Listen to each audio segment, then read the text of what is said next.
Pregame.com. Believe it or not, this is the only matchup in the entire Sweet 16 that went according to the NCAA Tournament Committee seeding.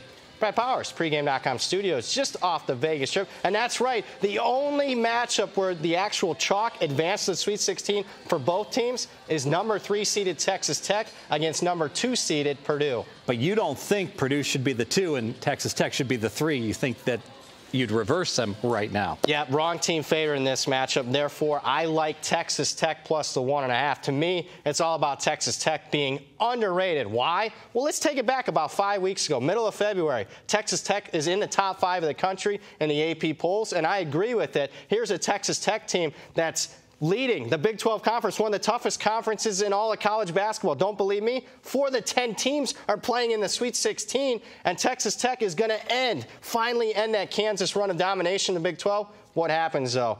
Best player for Texas Tech, Keenan Evans, injures his toe. It's a lingering injury where he misses a game. He's less than 100% for the remaining 3 games. Texas Tech loses 4 straight, falls out of favor of the national media and the markets. Therefore, now with Evans close to 100% value on Texas Tech, and I think they're more like that top 5 team in the middle of February. Take the Red Raiders. You said Evans is close to 100%. Brad Powers, about what percent is he? Well, let's listen to Evans. After the Florida game, he said he was 85%. Let's put that in perspective. That Florida game was Saturday. This game's played on Friday, so nearly a week off for Keenan Evans. Got to think he's as healthy as he's been in the last 5 weeks. That's not like he's been playing bad. Evans, the last 5 games, averaging 21 points per game.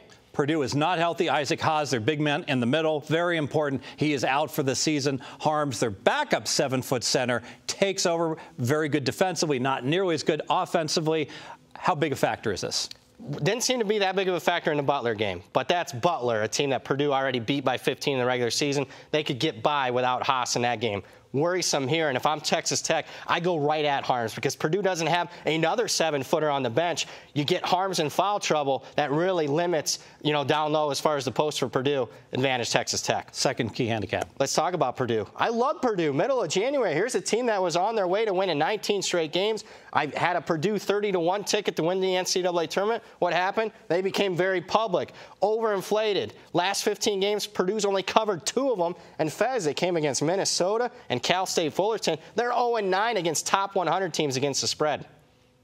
Head coach Painter, a guy you like to bet against in March. Especially this time of year, in this round. Sweet 16 round, Painter's never advanced to the Elite 8. 0-3 straight up, 0-3 against the spread last year, a nightmare.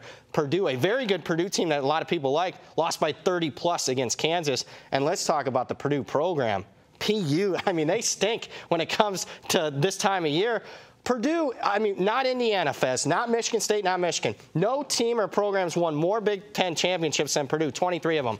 But yet Purdue somehow hasn't made the Final Four since 1980. Choke this time of year, and I think they'll choke here. That is just amazing, that stat. You've sold me. Let's make it official. Yeah, let's make this official. We're taking Texas Tech plus the 1.5. Simple handicap. Texas Tech. Underrated. Why? Keenan Evans, their best player, got hurt, where Texas Tech lost 4 straight. Now with him close to 100%, this is an elite team. On the other side, Purdue's been overrated for a while, guys. Only covered 2 of their last 15 games. They're less than 100% without their big man Haas out in this one. And Purdue has a history of choking this time of year. They choke here. Texas Tech to the Elite 8. More videos at pregame.com.